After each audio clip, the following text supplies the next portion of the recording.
Hello all, welcome to Vinod Kumar YouTube channel. In this video I am going to make the chapter number 5 of class 7th.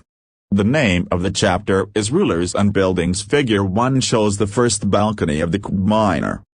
Buddenbach had this constructed around 1199. Notice the pattern created under the balcony by the small arches and geometrical designs. Can you see two bands of inscriptions under the balcony? These are in Arabic. Notice that the surface of the minor is curved and angular. Placing an inscription on such a surface required great precision. Only the most skilled craftsperson could perform this task. Remember that very few buildings were made of stone or brick 800 years ago.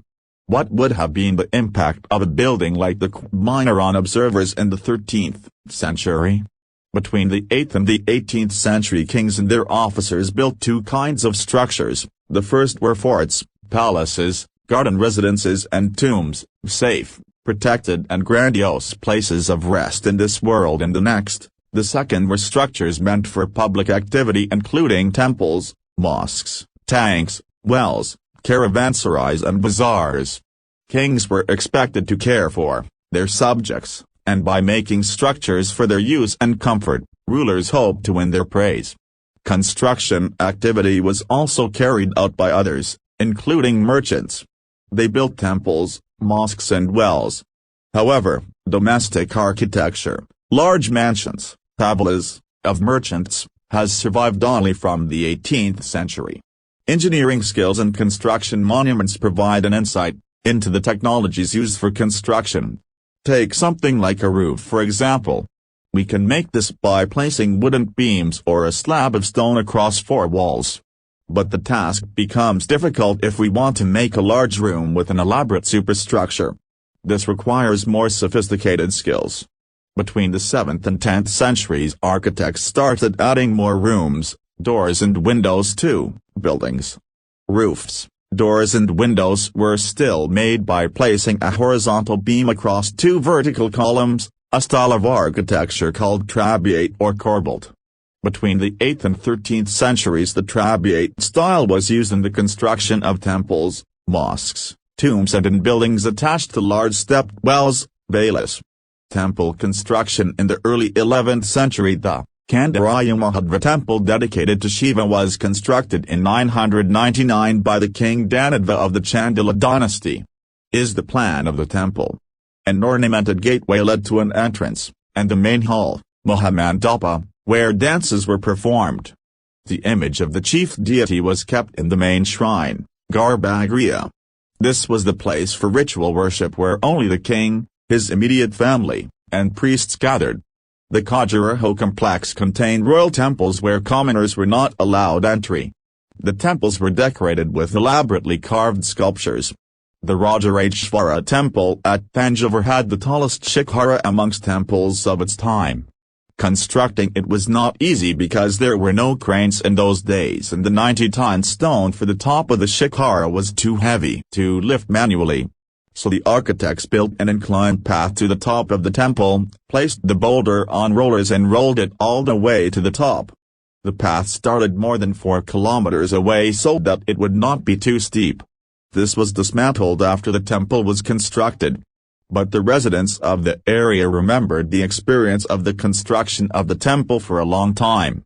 Even now a village near the temple is called Charupalam. The village of the incline to technological and stylistic developments are noticeable from the 12th century. 1. The weight of the superstructure above the doors and windows was sometimes carried by arches. This architectural form was called arcuate. Compare figures 2a and 2b with figures 5a and 5b. 2. Limestone cement was increasingly used in construction. This was very high-quality cement, which, when mixed with stone chips, hardened into concrete. This made construction of large structures easier and faster. Take a look at the construction site building temples, mosques and tanks. Temples and mosques were beautifully constructed because they were places of worship. They were also meant to demonstrate the power, wealth and devotion of the patron. Take the example of the Khajuraho Temple. An inscription mentions that it was built by King Khajuraho for the worship of his god. Rajarajeshwaram. Notice how the names of the ruler and the god are very similar. The king took the god's name because it was auspicious and he wanted to appear like a god. Through the rituals of worship in the temple, one god, Rajarajadva, honored another, Rajarajeshwaram. The largest temples were all constructed by kings. The other, lesser deities in the temple were gods and goddesses of the allies and subordinates of the ruler. The temple was a miniature model of the world ruled by the king and his allies. As they worshipped their deities together in the royal temples, it seemed as if they brought the just rule of the gods on earth. Muslim sultans and padshahs did not claim to be incarnations of God, but Persian court chronicles described the sultan as a shadow of God.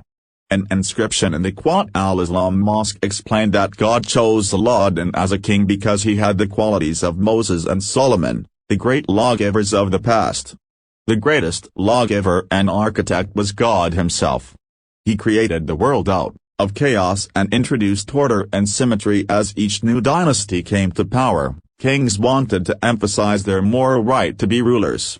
Constructing places of worship provided rulers with the chance to proclaim their close relationship with God, especially important in an age of rapid political change. Rulers also offered patronage to the learned and pious, and tried to transform their capitals and cities into great cultural centers that brought fame to their rule and their realm. It was widely believed that the rule of a just king would be an age of plenty when the heavens would not withhold rain. At the same time, making precious water available by constructing tanks and reservoirs was highly praised. Sultan Iltutmish won universal respect for constructing a large reservoir just outside Delhi-i-Kana. It was called the Ghazni Sultanate or the King's Reservoir. Can you find it on Map 1 in Chapter 3? Rulers often constructed tanks and reservoirs, big and small, for use by ordinary people. Sometimes these tanks and reservoirs were part of a temple, mosque. Note the small tank in the Jami Masjid in Figure 7, or a Gurdwara, a place of worship and congregation for Sikhs. Figure 8. Why were temples targeted? Because kings built temples to demonstrate their devotion to God and their power and wealth. It is not surprising that when they attacked one another's kingdoms they often targeted these buildings. In the early 9th century, when the Pandyan king Srimarashrivallabha invaded Sri Lanka and defeated the king, Sena I. 831-851, the Buddhist monk and chronicler, Dhammakadi noted, he removed all the valuables. The statue of the Buddha made entirely of gold in the jewel palace, and the golden images in the various monasteries, all these he seized. The blow to the pride of the Sinhalese ruler had to be avenged, and the next Sinhalese ruler, Sena II, ordered his general to invade Madurai, the capital of the Pandyas. The Buddhist chronicler noted that the expedition made a special effort to find and restore the gold statue of the Buddha. Similarly, in the early 11th century, when the Chola king Rajendra I built his Shiva Temple in his capital, he filled it with prized statues seized from defeated rulers. An incomplete list included a sun pedestal from the Chalukyas, a Ganesha statue and several statues of Durga, an Andi statue from the eastern Chalukyas, an image of Bhairava, a form of Shiva, and Bhairavi from the Kalingas of Orissa, and a Kali statue from the palace of Bengal. Sultan Mahmud of Ghazni was a contemporary of Rajendra I. During his campaigns in the subcontinent he attacked the temples of defeated kings and looted their wealth and idols. Sultan Mahmud was not a very important ruler at that time.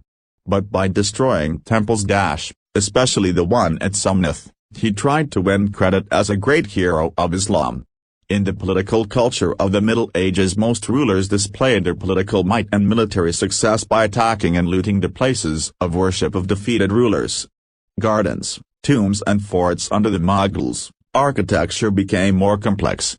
Babur, Humayun, Akbar, Jahangir, and especially Shah Jahan were personally interested in literature, art and architecture. In his autobiography, Babur described his interest in planning and laying out formal gardens, placed within rectangular walled enclosures and divided into four quarters by artificial channels. These gardens were called Shahar-Bay, four gardens, because of their symmetrical division into quarters. Beginning with Akbar, Some of the most beautiful Shaharbags were constructed by Jahangir and Shah Jahan in Kashmir, Agra and Delhi, see Figure 9. There were several important architectural innovations during Akbar's reign. For inspiration, Akbar's architects turned to the tombs of his Central Asian ancestor, Timur.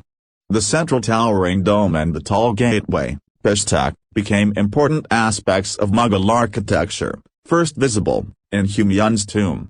The tomb was placed in the center of a huge formal Shaharbagi and built in the tradition known as 8 Paradises or Hasht-Bahisht, a central hall surrounded by 8 rooms. The building was constructed with red sandstone, edged with white marble. It was during Shah Jahan's reign that the different elements of Mughal architecture were fused together in a grand harmonious synthesis. His reign witnessed a huge amount of construction activity especially in Agra and Delhi.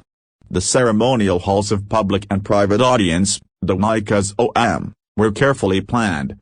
Placed within a large courtyard, these courts were also described as Chahil Sultan or 40-pillared halls. Shah Jahan's audience halls were specially constructed to resemble a mosque. The pedestal on which his throne was placed was frequently described as the Qibla, the direction faced by Muslims at prayer, since everybody faced that direction when court was in session.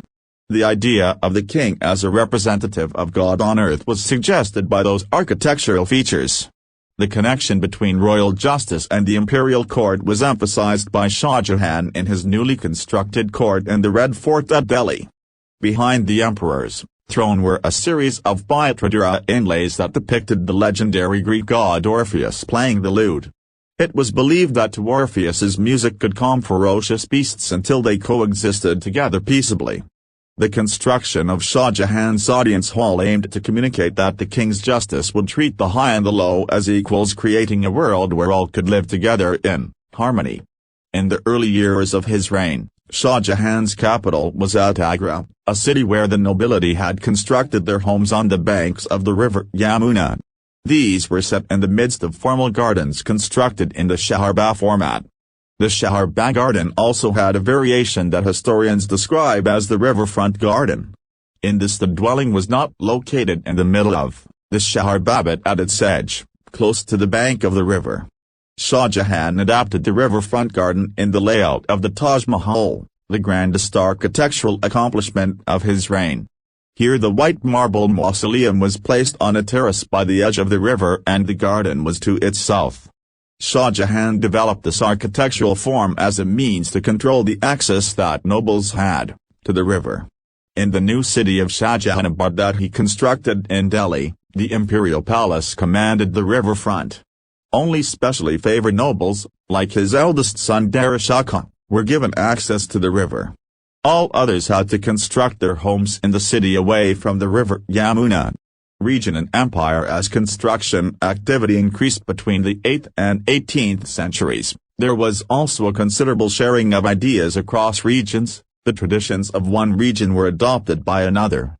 In Vijayanagara, for example, the elephant stables of the rulers were strongly influenced by the style of architecture found in the adjoining sultanates of Bijapur and Golconda, see Chapter 6.